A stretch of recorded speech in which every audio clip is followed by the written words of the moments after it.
Welcome to the Spare Parts Racing Podcast, your podcast for all things motorsports. With your hosts, Sean Chavarella, Stephen Clary, and Taylor Moore. Hear that music? Hello, and welcome to another week's episode of Spare Parts Racing. I'm your host, Sean. I'm Steven. And I'm Taylor. And yeah, I feel like it's been a while since we talked, and I feel a lot has happened in the racing world. It's been like 10 days. Last week. It was Tuesday. It's been a week. Weren't we Tuesday last week? Were we? Yes. We might have Exactly. been. It's been almost Oh, like 10 boy. days, so it's been a while. Okay. Well, I feel like we got a lot of stuff to cover. The days. It's okay. We do.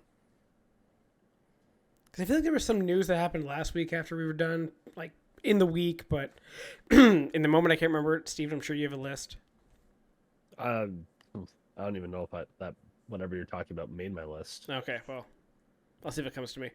Yep. Anyway, before we begin, Steven, what's with the hat? The hat? Yeah, Canada hat. You can't really see it because of the headphones, but there's Maple Leafs on the back for Canada Day weekend. that's a Canada hat. Yep. What's Puma. That's a Puma? That's the P? That's Puma's branding now. It's Wow. just a Cat. P? Yep. No cat. That's There's no cat. What? the stupidest thing ever. Why did Yep. they do that? I'll be honest, I thought it was like a Philadelphia Phillies hat or something. No. Why the fuck would I wear a Phillies hat? That's why I was asking about the hat. I have no idea why you were just sitting here wearing this red hat with a giant P on it. It didn't make sense to me. So that's why I thought. Wrong? Okay. You know, that's trash. That's actual trash. Whoever in their marketing department decided that that would be a good idea to transition from the cat to just a P. Terrible idea. Anyway, on that note, what should we talk about first? Steven, what do you got on the list? So much shit. I mean, we had another triple header this week, right? So Oh, yeah. take your pick of races. Spain, New Hampshire, Oh, IndyCar, 6 hours at the Glen. Oh, yeah, that was on too. So that was more of a... That was less of a motorsports race and more of a, I don't know, boat race / I'm trying to think. What are the cars that can do both? Duck tours Yeah, sure, duck tour race. or duck boat? Yeah, The duck boats. Oh, but it is called something, like the hydro cars or whatever. I don't know. Anyway, Sure. point is, it was very rainy. very, Okay. very rainy. Yes. So fun. So I think on that note, we should definitely start with other rain race then, and that's New Hampshire. Because you know what? That's a good one to start on because you did have NASCAR for the first time trying out the wet tires mid-race. And, you know, that was kind of a weird one where... So it was a pretty standard race up until it started to rain. And you could definitely see NASCAR was kind of in that hemming and hawing moment of, do we just call it? Or do we, you know, try to wait this out and try to get the rain tires there? Because this is one of those tracks where, you know, they've tested the rain tires out. They knew they kind of work there. And what they ended up doing was, waiting it out. I think there was like a 2.5 hour, 3 hour delay almost. Using the rain tires to finish off the race. And, you know, I think in the moment, a lot of people didn't like it. But I think as the week went on, more people started to appreciate the race for actually being quite entertaining. Despite kind of no one really challenging Bell at the end. Everywhere else through the pack was a good race. Yeah, well, and you had guys slipping and sliding all over the place. I don't know. I'm trying to think because stage 1, when it was still dry, no cautions. Stage 2, caution here and there, but not really. Stage 3, I think we got up to the 10th caution of the race or 11 cautions in the race. So, Wow. yeah, it got a little slippery. Yeah, there was like very low grip. Guys trying to make moves because obviously last stage and it's the one that counts.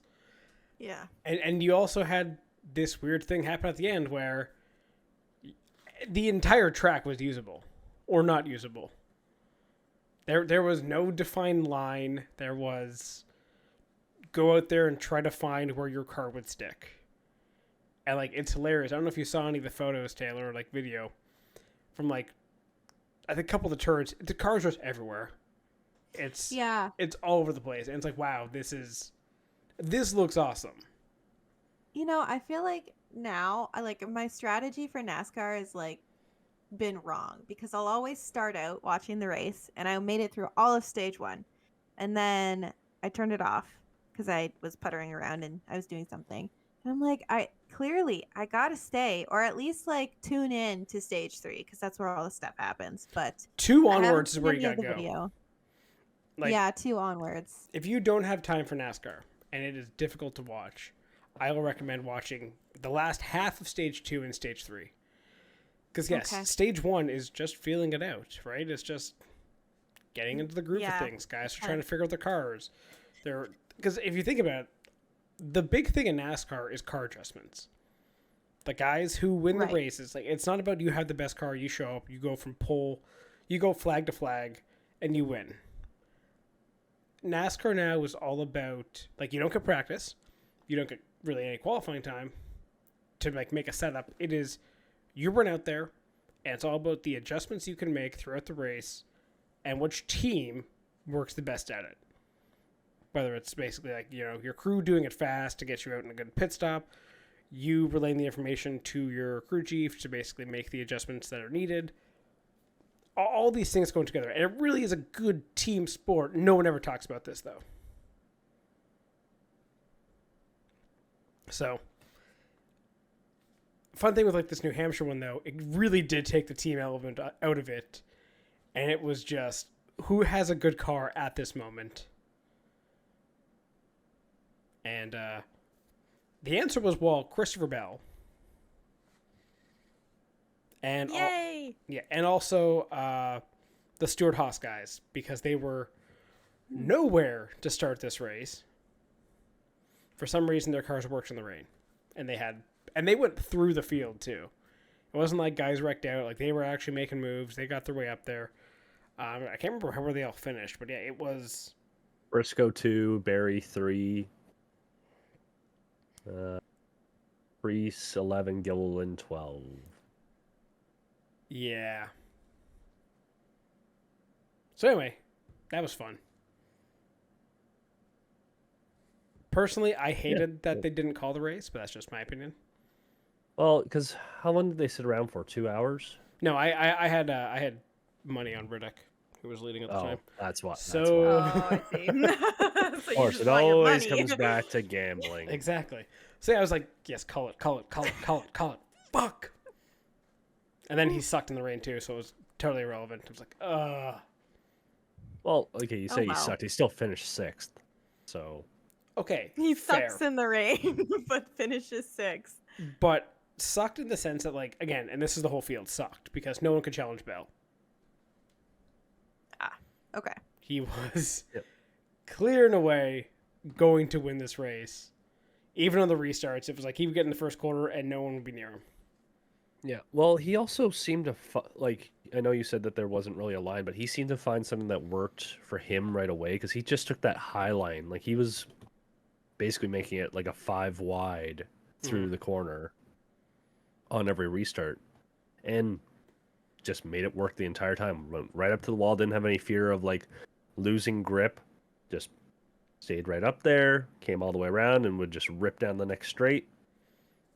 Just made it work. And everyone else, like everybody else, was sort of, like you said, all over the place. But it just no other line was really working. You had Blaney trying like down under the line, taking the shortest route possible, didn't work.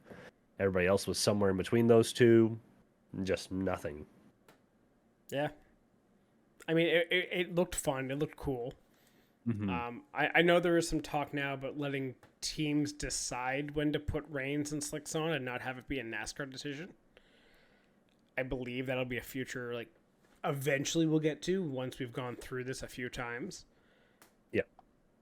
But for NASCAR's first mid-race rain, like, because the last time was it was, where was it that we had the rain before? Was it Bristol? Yeah, Bristol. I'll say it's Bristol. And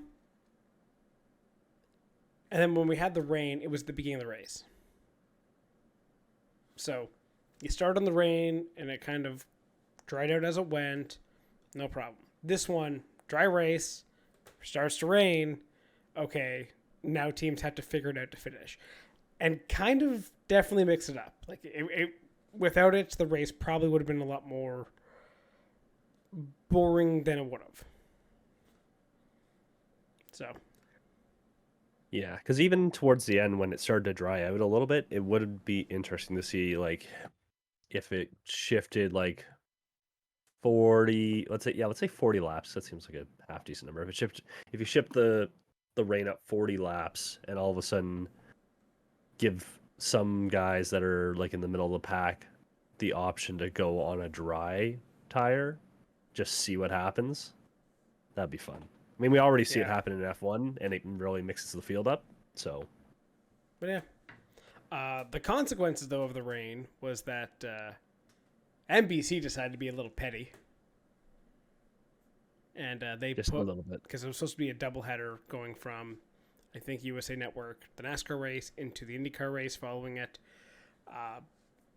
NBC just didn't show the IndyCar race. They just put down the cock. Peacock specifically. Yeah. So yeah, IndyCar got screwed over, and really no surprise if this is going to be, your lame duck year essentially with NBC, is they wait to get rid of you, and they're not going to do anything to help. No. Why would they? Don't owe IndyCar any favors at this point. No. So. But what did you see what NBC did do last week? What was that? This is the thing that was announced last week before the weekend, but after our show. They signed a TV deal. Oh. With IMSA. Oh, yes, I did see that. Yeah. So I think basically whatever the IndyCar deal was going to be basically ended up being the IMSA deal. Which I think as race fans we have to be happy about. Because it just means more racing on TV. And easier to watch, more easily accessible. And who doesn't like that? Yeah, can't really be a bad thing. No. And it kind of goes back to my whole thing of, like, I've been saying this since the new regulations came in. It's like we're kind of getting into that new golden age of sports car racing. Where I really do believe that it could become the top motorsports if given enough love and enough treatment over the next decade, like worldwide. Mm-hmm. Like, you have massive manufacturer participation. You have great event attendance and continuing to grow on whether it's on the North American side or on the European side. And now you have your top sports car racing series in North America getting probably their best TV deal in 2 decades. And, like, getting on full network coverage, basically what IndyCar could have gotten, but now to IMSA. Now it does kind of put, because IMSA is also owned by NASCAR, it kind of puts NASCAR a little more in bed with NBC. So it'll be interesting to see how that develops in the future. But I think all in all, sports car racing is still in a very good place. And this just kind of helps possibly, like, facilitate a little more growth again just with a better TV deal. Yeah, absolutely. Honestly, like, it was really exciting to see because, like, I agree. Like, I think that IMSA is just a growing series. And certainly being on, with a network that's so known, especially, like, in motorsports, because, like, NBC has had a lot of different deals with different series. So I think it's going to be really great. You know, more people will get to watch it. It won't be kind of restricted to like the IMSA TV, which is, it never works very well at all. So yeah, I'm super pumped for that. Yeah, it looks like you're going to have 5 full IMSA races on network TV. It is Rolex 24, obviously. Yeah. But that's great for the Rolex. Like, that is really becoming a really marquee event again. Oh, yeah. And an exciting one to go to and stuff and to watch. So that's great for Rolex. They have a 2-hour Monterey, Laguna Seca, that one. So that'll be on network. 6 hours of Glen, which again just took place this weekend. Battle of the Brickyards, so Indianapolis, and Road Atlanta. So basically all your top IMSA races, like your 5 main ones, biggest ones, all get network coverage. Fantastic. You get to watch them on TV. Like, how can you not be happy with that? Yeah, as an IMSA fan, it's fantastic news. Who shouldn't be a fan of this, Steven? I don't know. I don't know. You're saying as an IMSA fan, like, what do you mean? You can't just be good for all motorsports here? No, it is good for all motorsports, but especially IMSA fans. That's true. But, like... And for those getting into IMSA, like you said, greater accessibility, more eyes. Yeah, maybe but like, get people that have thought about it. Look at the 2 deals that were announced last 2 weeks, right? Like, you have the IndyCar one with Fox now, which also extends to Indy Next, getting more eyes on that. And now you have more eyes on IMSA, which again is usually an under broadcasted series. That leaves room for a lot of sponsorship to basically be put into these series. And more sponsorship means better drivers get opportunities. Then they don't have to pay their way in. You can actually get higher drivers you want. And we know the IMSA drivers the quality of them is fantastic. Especially in, like, you know, the GTP obviously is. But your GTs, your GT classes, LMP can be a little questionable, especially if you have a dentist behind the wheel. Yeah, but besides that, like, it's like one of those things where you're seeing a lot of momentum around motorsports and more coverage, and like, it's really just good to see. Like, I don't know about y'all, but I feel like the last few years it's been just NASCAR and F1 kind of dominates all motorsports on TV. Yeah. Like, especially here in Canada, it's been a struggle to get IndyCar races. Like, they don't get broadcasts anymore like they used to. Like, we can only get them through TSN Plus, or before that it was Sportsnet Now, which I think now is called Sportsnet Plus. Fantastic branding. Good job. Yep. The 2 fucking monopoly or duopoly companies. Oh. Like, it's been a struggle, and all you get here is just NASCAR and F1 on TV. But going forward, we're going to have NASCAR, we're going to have F1. IndyCar is going to be on Fox, which is going to be something we can get just on our normal cable. You're going to have IMSA available, and you might even have Indy NXT. That's a great thing for just any motorsports fan to be like, okay, on the weekend, what can I throw on? I'll just throw on this race, and then I can go to this one and this one. Or you can get multiple TVs. Like, it's all good. Your answer to it becomes a question of what can I throw on to what should I throw on. Yeah, that's true. Right? Especially because they're probably going to be competing for certain time slots again. But we'll see. Yeah. But in a day and age where you can stream stuff and have multiple things on at once, like we do all the damn time. Yeah. It's not a bad thing. Yep. Really scratches the ADHD itch. Motorsports is fucking great for that, okay? Yeah. I can be sim racing, watching a race, watching another race, crashing in my sim racing because I'm not paying attention to the actual thing I'm doing. It's fantastic. It really is. Yeah. I mean, yeah. I'm not gonna lie, I struggle with the multi-screen watching, but I'm glad that works for you. Don't fucking judge me. I'm not judging I you. can sense the I'm judgment. judging myself. Uh-huh. I'm judging myself for not being able to do it because the efficiency is way down. I mean, it's hard enough getting you just to watch one other race besides F1, but like, you know. Hey. Hold on. Hey, it's for I watch horses. IndyCar as well. Ha ha ha. Haha. Ha ha. I watch IndyCar most of the time. It's just NASCAR. I struggle only with NASCAR. We'll do a watch party one day with it. It'll be fine. Yeah, force you it'd to probably watch be it. more fun. Although we say we're gonna have watch parties for things, and then like the day comes and nothing happens. Yeah, basically. Well, to be fair, the good thing with the NASCAR is it's not gonna be on at like 1 a.m. where it's like, yeah, we're all gonna hold each other accountable to stay awake, and then we're all asleep. Yeah, Like exactly. 10. We're old. Yeah, so true. Exactly. Hey, at least there's no F1 races for early morning for a while. I know. Thank goodness.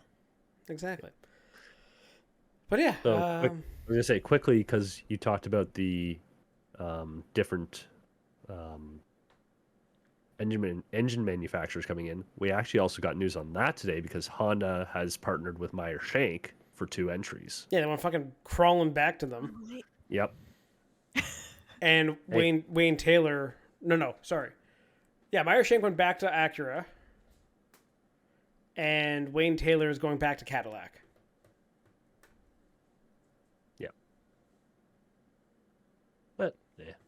I mean, it's good that they're kind of getting back together, but it's funny how these teams decided to try something different with the new regulations and immediately are like, yeah, this was a mistake.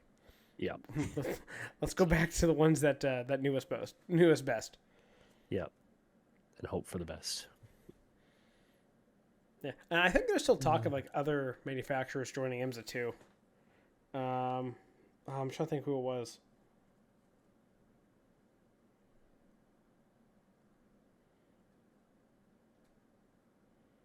It's just fantastic to listen to. I know. Yep. You guys could just like provide filler at all. That'd be great. I thought you were just trying to think about what it was. Ooh, Hyundai, I think You it had was. Okay. Yeah, Hyundai could be Oh, looking to okay. join. Oh, that'd be fun. Yeah, I had to pull it up. I'm sorry. So yeah, again, another manufacturer in IMSA, which is fantastic. I think isn't Lamborghini looking to join? Like you have Probably. so many manufacturers. Yeah. I thought Lamborghini was already in They- IMSA. They're not joined yet. They're making a program. I think they're looking to either come okay, I in see. 25 or 26. Hmm. But there's Well- just so much to talk about with IMSA. It's fantastic. Yeah. This is the most we've ever dedicated outside of like the Rolex or Le Mans. The or Rolex. something, I mean, to any endurance championship. did anyone watch the 6 Hours of the Glen? No. Exactly. To be fair, no. Exactly. I did see Did there you? was one. No. There was too much There was- on. I only have so yeah. many screens. To be And fair, it was there raining. was the only thing I saw. Yeah, the only thing I saw was the there was the one video where they're coming out of the what's the long right hander The after the carousel. bus stop, the carousel. My brain's not braining today. Okay. It's okay. Coming out of the carousel, and one car like just completely slips, doesn't brake at all, misses the barrier, takes off, and 2 seconds later another car just comes screaming into the wall. Ooh, That's how much rain there Oof. was. damn. The only Yeah, back. thing I saw I of feel like I got sent that. the only thing I saw at the Watkins Glen was the what's it called crash? The Mustang crashed where he was in the boot and Ooh. launched up into the fence. Remember Nice. he had like the brake failure and just went straight through. Ah, Yeah, that's bad. I mean he was okay. Mhm. Speaking of bad Oh, I crashes, did also. did you see the John Force thing? No. Oh yeah. So anyway, John Force, for anyone not familiar, so Taylor and everyone else. Okay, don't give me that. Do you know who John Force is? No. Exactly. Basically, the I don't want to be like, say, like the Dale Earnhardt of drag racing, but essentially he has been the best I drag did hear about this. Yes, I he's did hear about that. 75, still doing it. Wow. Yeah, he had I think his something blew in the car and then put him in the wall at like over 200. Over 300. 300. Oh, Jesus Christ. Yeah, and he was like awake and conscious when they got him out of the car, but he's still been in hospital. Just like, I guess more of a critical condition, because I'm sure there's a lot of internal injuries there. But yeah, definitely rough. It looks like he's going to be okay in terms of survive, which is always good. But he definitely got hurt on that one. But again, at 75, doing what he's doing, the best ever. I mean, you just gotta hope he can get back in the car again. Yeah, absolutely. Yeah, the car just blows up. Yeah. Are you watching it? Yeah. So yeah. It's insane. Yes, it is. Anyway, what do you guys want to do? F1 or IndyCar talk next? Ooh. Hmm. How disappointed do I want to be? Or when do I want to deal with the disappointment? That's the question. Yeah, we'll start with the disappointment. Do Spain. Okay. All right. Well, do you want to lead this one? Steven? Yeah, no, I know. I'm realizing now that I've said it out loud, and now I'm like, do I really want to relive Sunday all over again? Because like yes, McLaren is giving me hope, but at the same time, Lando Norris is quickly becoming Charles Leclerc. Because Elaborate I on think that. he's now, what is it? How many poles does he have? You think he's got like 3 or 4 poles in F1 now, and every single time Max has fucking won the race. So he's literally just Charles but British. Oh yeah, you actually make such a good point. Sorry, Lando. That sucks. And the 4 seconds I think he lost behind Russell off the start of the race. Yeah. Because his start was so shit, was the difference between catching Max at the end on fresher tires and ending up where he did, like 2 seconds back. It's frustrating. Yes, absolutely. It was honestly kind of shocking because I feel like Lando is typically good with his starts. And I feel like Russell had a very surprisingly great start, which was also annoying to see because boo you, Russell. But very disappointing for Norris. Massively disappointing for Norris. And all McLaren fans. Fuck them. I would hesitate to say welcome to the disappointment club. Yeah, we're not. I'm disappointed. I ain't that disappointed. You're not in the forever pain that is Ferrari until they win their next championship. Here's McLaren right now. Ferrari's looking terrible, by the way. Yes. Yeah. They are looking so bad. Yeah, here's where McLaren's at right now, because I like with how much Lando was gaining at the end of that race. I think, and with how the last couple races have gone, Red Bull does not have the clear-cut fastest car anymore, and I mean Norris did also have the 1-lap pace on qualifying because he did qualify again. He qualified on pole, not by much, but had the pace. But based on how they started out last season, being absolute dog shit, there is a light at the end of the tunnel. They just need to decide if that is a train or if it's getting out of the tunnel. You made a quick question there. You said Red Bull doesn't have the clear fastest car anymore. I think week to week they are not guaranteed to be the fastest car anymore. I agree. And I don't think Red Bull or McLaren have the actual best car on the grid. You think Okay, it's who do Mercedes? you argue has the best? Really? Well, it's I not don't know. Ferrari. It sure as hell ain't Aston, and the rest of the field is under like 30 points. So If Well, if it was know Red it's Bull, not Ferrari, all right? if it was Red Bull, they would both be 1-2. If it was Yes. McLaren with the best car, they would both be up there. both be 1-2. Yeah. So That's again, true. I think the car is helping, but I think the driver, Max, and Lando are dragging it a little further to the front. And then you have Mercedes, who are both 3-4, and they've been consistently kind of 3-4 3-4. the last couple weeks. Yeah.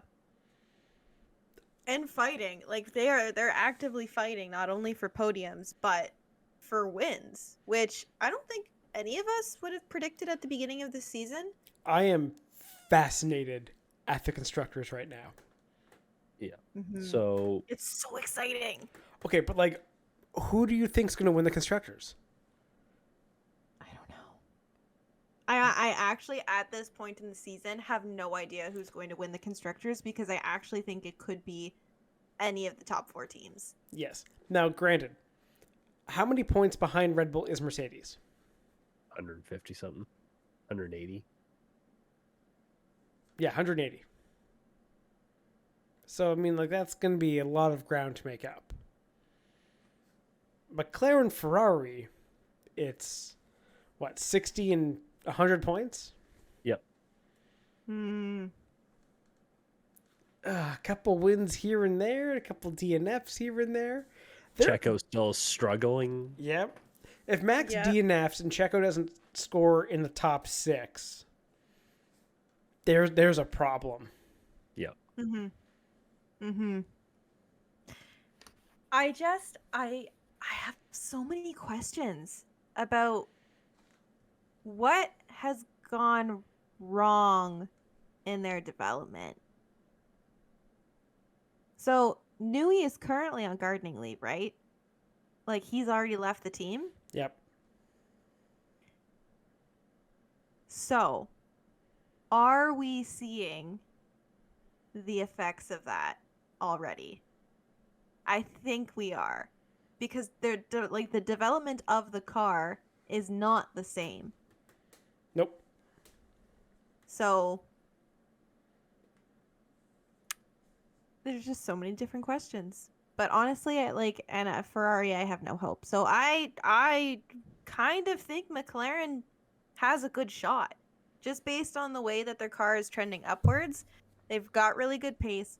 Lando's shown that he can go for wins. Honestly, Piastri isn't like irrelevant. Like he has been up there, and he is very capable of fighting for podiums in his own right. So yeah, I could actually see McLaren winning this constructors if they keep trending the way that they're trending. And honestly, if Red don't Bull sleep keeps on trending the way that Mercedes. they're trending, I seriously think I don't sleep on know. Mercedes. I think that could surprise you. Also, Nui hasn't left yet, technically. He's still there. but I don't. Yeah, I don't think he's working yeah, on I don't- things though. No. No, I think he's on leave, right?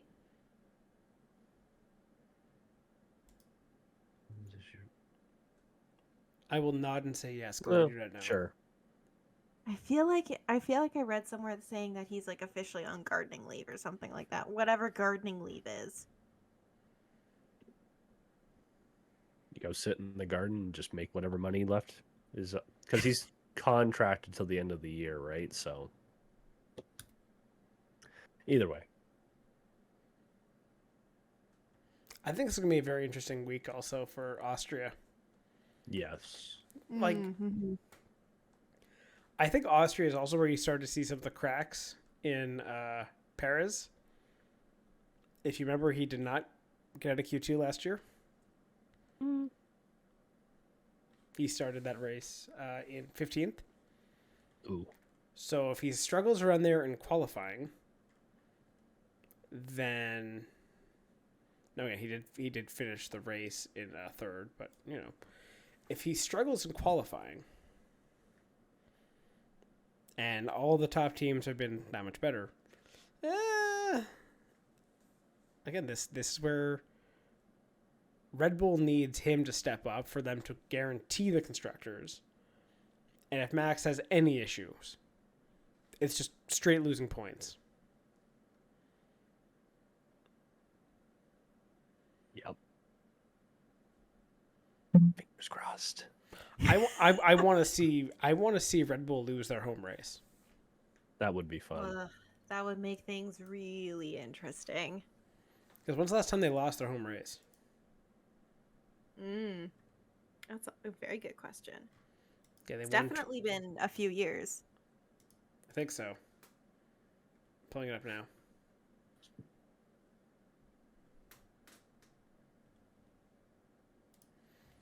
You guys can talk amongst yourselves while I find it.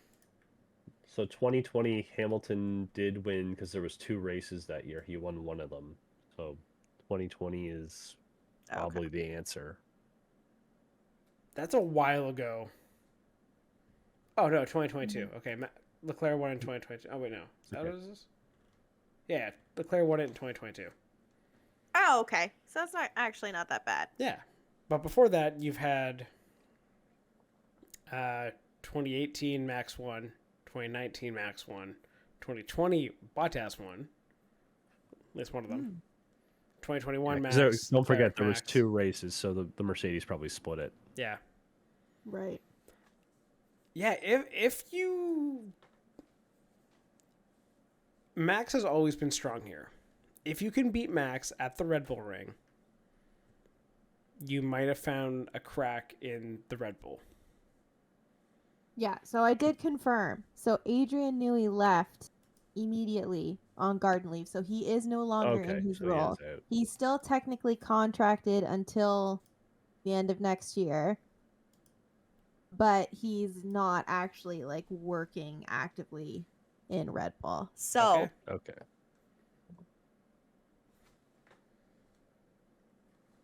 I don't know. I feel like this kind of just like shows like Newey had, genius going on in the Red Bull garage, and whoever's responsible for the engineering right now and car development, I don't know, something's going wrong. Something's not clicking. So, Well, especially because I think Red Bull brought a big upgrade package for this race too.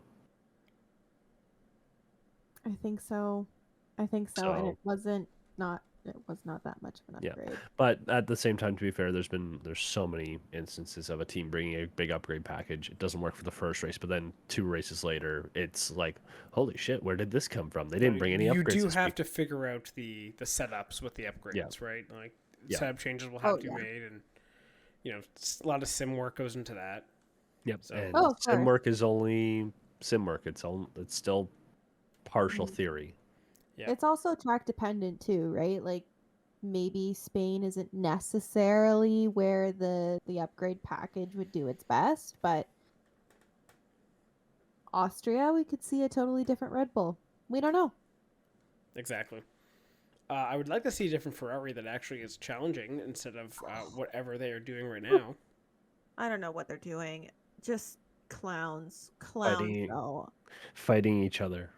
They're freaking riding unicycles in the back. I don't know. Like, I really don't. It's driving me nuts. I hate nothing more than to be given hope and just stripped away so, like, awfully. Yeah. So you remember the analogy I just made for McLaren? We know the answer for Ferrari. It's the train coming down the tunnel. Oh yeah. Yeah. It's just, I don't know. I go into every race now just like, when are the Ferraris not going to finish the race? And if they do finish the race, it's a good surprise. That's where I'm at. Yeah, it's fair. Wins Monaco. Thinks the championship is in sight. Been downhill since. I know. See, now, so Leclerc broke the curse for Monaco, wins. Terrible rest of the season. He broke the curse, but at what cost? Exactly. Is this the trade-off? Is this the karma? Oh, again, I'm looking at, if I'm Lewis Hamilton, be like, fuck, what did I do? Yeah. Oh, I know. But that's the nature. Like that's kind of the nature of driver decisions, right? Yeah. Like, the same thing happened with Alonso, right? Look at what happened to Ricardo. Leaves Red Bull, goes to Renault, trash. Goes to McLaren, isn't as fast. Yep. And now he's stuck at VCARB. With an expiration date, I'm sure. I'll be honest. If Perez does not... If they lose the constructors, Perez is gone. Yeah. Despite the contract, he is fired. I think so. If he keeps up this form and is an 8-9 guy for the rest of the year, nah. But the biggest question is, would they then go with Ricardo? It depends. I wouldn't. I don't know. I would do Tsunoda or Lawson over. Mm-hmm. But they also made a comment. I think Marco made a comment this week that, oh yes, Lawson will get a seat in the future. So yeah, it's Red Bull. They're probably playing their cards close to their chest, but they have options. Yeah, it sounds very much that Lawson is being kept close to the team, which honestly I think is good. Like I honestly think that Lawson deserves the seat. It would be great to see him in F1 because I think he did really well for the races that he subbed in for. So yeah, it would kind of be good to see like new faces and new names on the grid. Yeah, but we'll see. I mean, probably we'll be getting Kimi Antonelli in the Mercedes seat, but who knows? Anyway, there's still questions, still open seats. There is. Well, two Less got open two seats two now. got filled today. Absolutely surprise, shock announcement that Lance Stroll is staying with Aston Martin. Who could have seen that? At least they got the correct Stroll this time. Yep. Then write down Lawrence. Lawrence Stroll. Gasly being announced. Gasly. That's a surprise to me. Is it? I wasn't sure if Actually, Alpine was going to go full scorched earth. Mm-hmm. No, I think with how this season's gone so far, and the fact that they are performing a little bit better compared to the start of the year. Oh, they had a great last week. Yeah, they had a double points finish. Yeah. And they officially passed Ollie Behrman. Good job, team. Oh man. But no, like they've pulled themselves out from the basement. They are now the solidly 7th team. Yeah, but I think which is good. Yeah.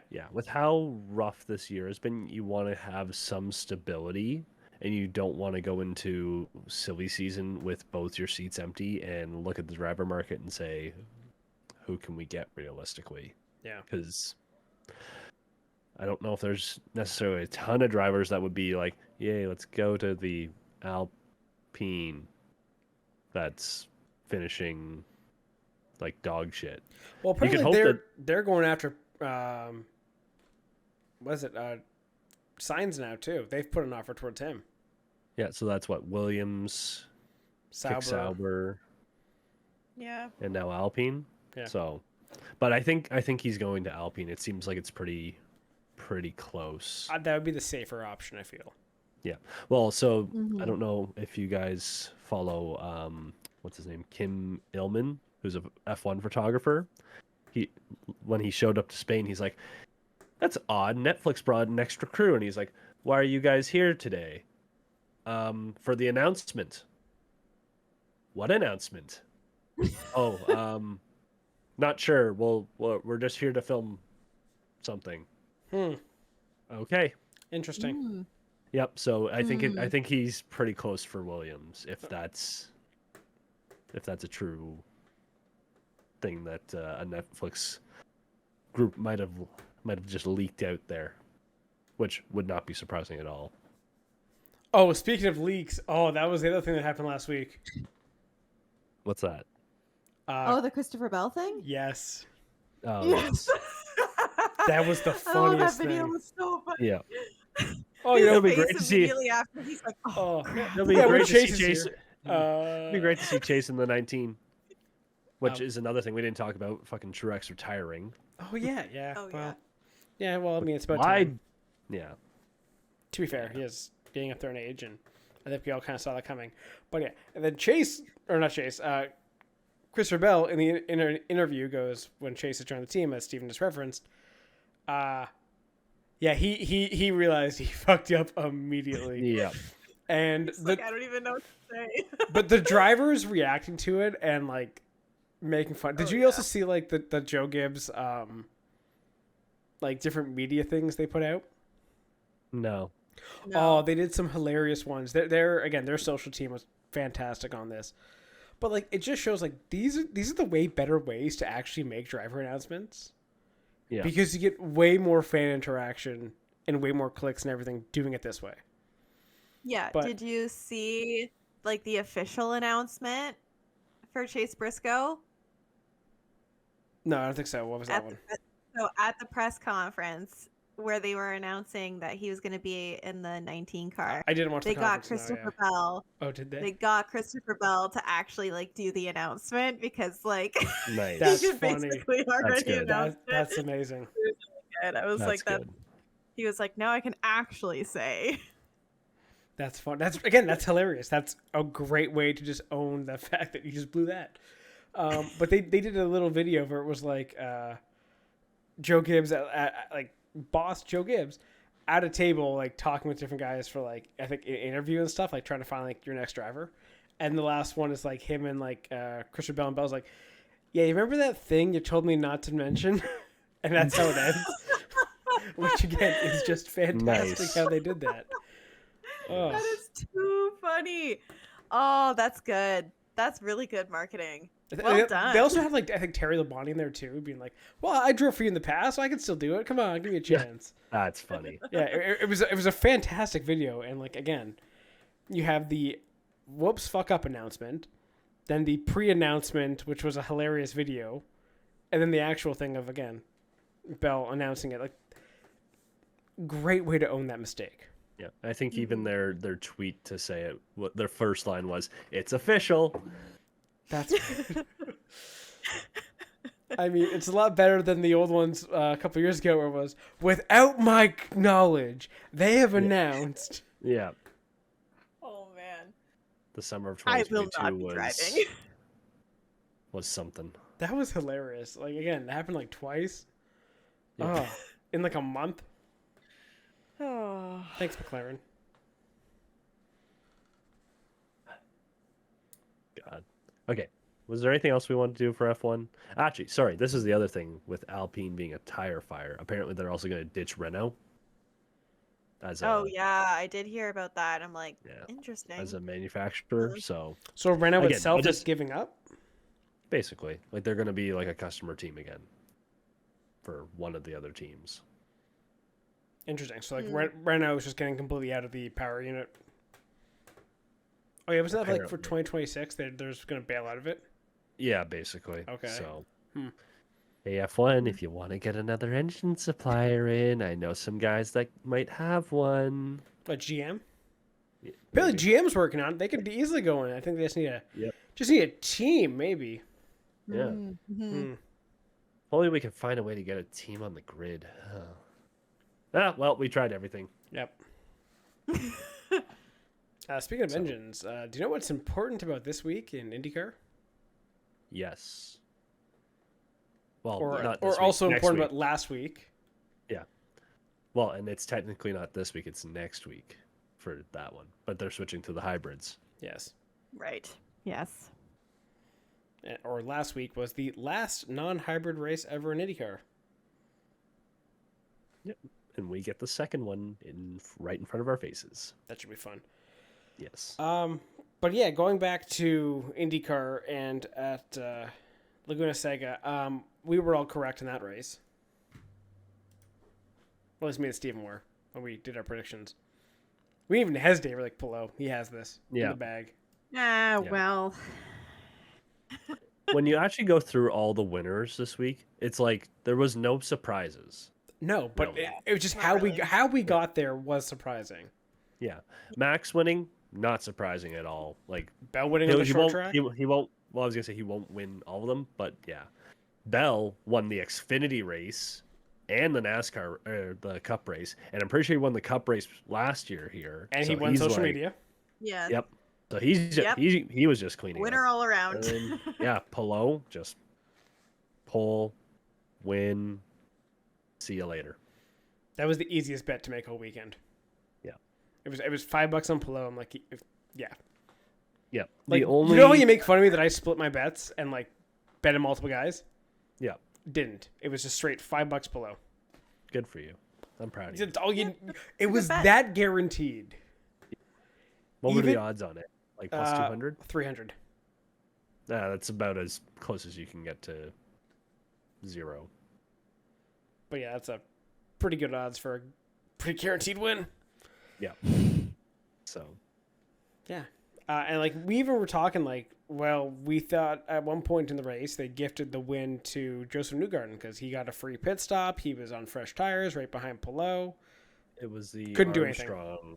Yeah, the Armstrong wreck, right? Yes. Which I cannot remember who the driver following Armstrong through the dust cloud was, but that was a Code Brown moment. Oh yes. Going 140 through that little right-hander, and you just have a green car facing you out of a cloud of dust. Yep. Shit. Oh yeah. The biggest thing that pissed me off from this weekend is I got to go fucking fight some Argentinians. I feel like. Again? Fucking motherfucking Canapino took out fucking Kevin Simpson. Yeah, that's how this works. No, that's how but that is how this works, right? If a driver fucks up, we got to kill them. Yeah, exactly. Or like, no, we don't get to kill them. We just get to threaten to kill them. Okay. Oh, right. I forgot. Right. Yeah, that one. And then unfortunately, that driver who was threatened gets fired. Yes. Oh, that'd be another great T-shirt idea. What's that? Just a picture of like Augustine Canapino and just be like, "Are you threatening me?"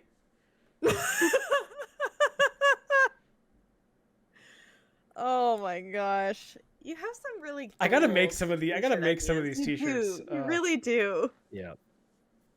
You would really turn a profit at like an IndyCar event. I'd get banned. Are you kidding me? Why not? Why?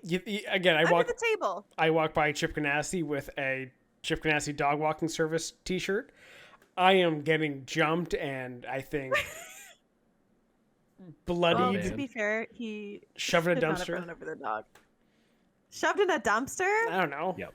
I assume that's what Chip Probably. does. If it's Zach Brown, he's trying to rip you in half. That's why he does all the contracts he signs. So true. Exactly. I should definitely try to sell some of these online. Yes, we'll work on that. Okay, yeah, maybe it's Anywho. next year. Back to Newgarden getting almost gifted. Yes, and everyone's kind of pissed off with the whole pit procedures in IndyCar. And the way you said that makes me think that you're going to say, nah, it's fine. It's just the way it is. Yep. It's the way it's been for like 5 years. Yep, and it just so happened to work in favor of Newgarden. Because what's funny is if you listen to the commentary, they're like, well, this is actually going to fuck him over. He's going to be so far back in the order now. And then for like 2 minutes, they're like, how the hell did he come out second? What the hell is this? Yeah. And I think the reason I don't care about it is, again, it didn't actually affect the end result. The racing gods went, have a little spin. Yeah. Well, he did it twice, too. So. Yeah, exactly. So, yeah, he got an advantage on the thing, but obviously his car was not handling well. He didn't have the pace, and he made some mistakes trying to keep it up there. Yep. Yeah. So the racing gods giveth, and they taketh away. And if you're deserving and you have pace, like some guys luck out and they're up there, but they've had pace, and now they finally get to show it off. Yep. Some guys don't, and they struggle. And Newgarden obviously was a guy that didn't deserve to be up there, and when it came time to kind of actually put up or shut up, he couldn't do it. And like I don't fault him. It's just not your week, not your weekend, not your setup. So. Yep. And honestly, is it even a thing that we're talking about if Penske doesn't get caught earlier on in the year cheating? Yeah, exactly. No, it's just Mhm. Newgarden really lucked out there. Good for him. Yeah. Yeah, exactly. But also, how much now isn't not going to be a problem? It won't be. Because, like, when do they do this kind of thing? Only on like road courses, On street road tracks. but on road courses, specifically when usually someone's stalled. Yeah. Because Yeah, if you have a big accident, it's a yellow immediately. yeah, Let's get but someone then, there. Yeah, but then it doesn't happen on streets because streets you can't do that because you got to clear the car somehow. Depends where. They have done it before. If a guy goes through a runoff, gets stuck trying to reverse it, they have definitely held the yellow until everyone goes in. Yes, but typically for something like this, where realistically, so say Armstrong like puts it in a wall, Yeah.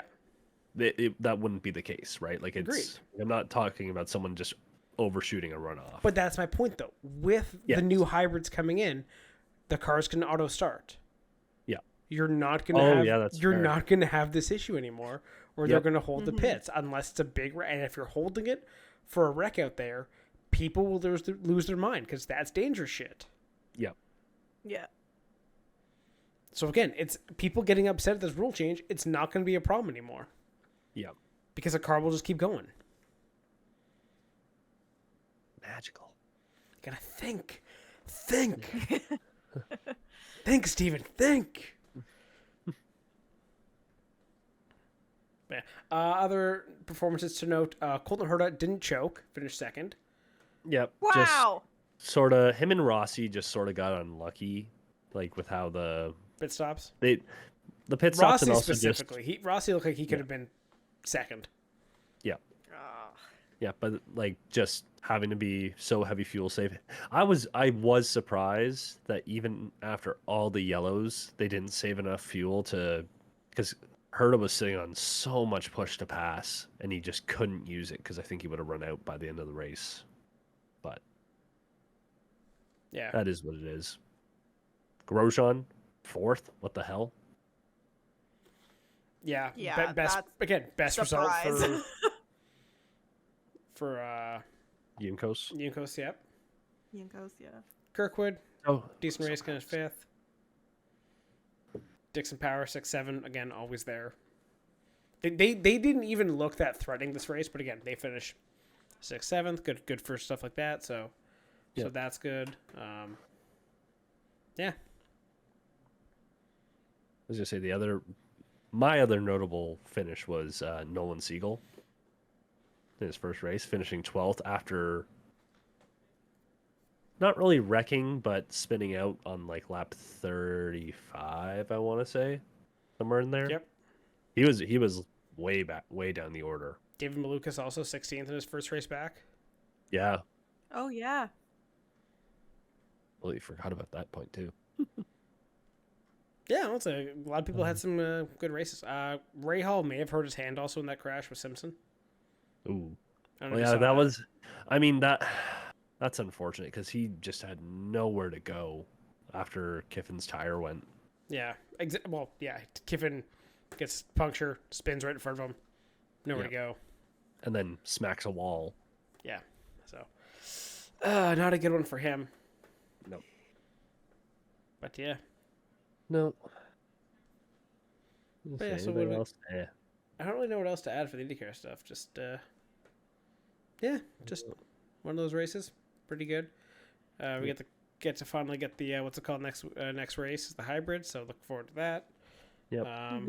Dale Coyne has yet another new driver for that. Fuck right. Oh, yes. Toby Sowery, who just came second at the 6 hours in LMP2. So basically, have fun. We don't know how this is going to really work. Good luck. Yeah, that's fair. Yeah. So we'll see. Tell us how it feels. Because we won't know. Yeah, I think they're almost setting a record of like the most drivers in a year. Yeah. Which is I think previously held. There's your T-shirt idea. A fucking merry-go-round with all the different drivers' faces on it. You get Giotto, Sowery, Who else has raced the 51? I Whoever's raced the 51 this year. I can look it up, but like honestly, at this point, I might have raced in the 51. I don't know.